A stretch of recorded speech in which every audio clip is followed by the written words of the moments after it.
Hi and welcome back to the channel, and thank you so much for clicking into this video.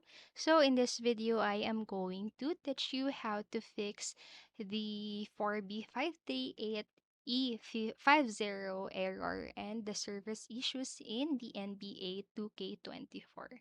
So make sure that you stay until the very end of this video so you won't miss any important information. Without further ado, let's get on it. So with the NBA in the NBA 2K24, their code 4B538E50 can appear when the game data is not complete. So either see if there's a new patch or check that the download is at the 100% before launching the game. So the most straightforward to fix the error is to install the latest patch for the NBA 2K24 on your platform.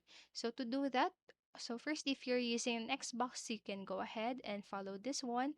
PlayStation, follow this instruction, Nintendo Switch, and the PC. So if you're using an Xbox, you can navigate to the My Games and Apps, then select the updates, and then just trigger the NBA 2K24 update installation.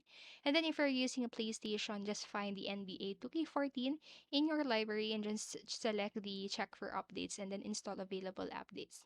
And then if you're using Nintendo Switch, locate the NBA 2K24 game icon on your home screen and then just press the plus button and select software update via the internet.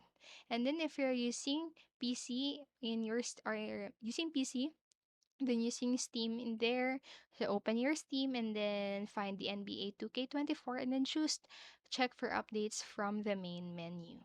So that's it for this video. So I hope this helped you, and if it did, please make sure to like this video, subscribe to the channel, and click notification bell button so you won't miss a video.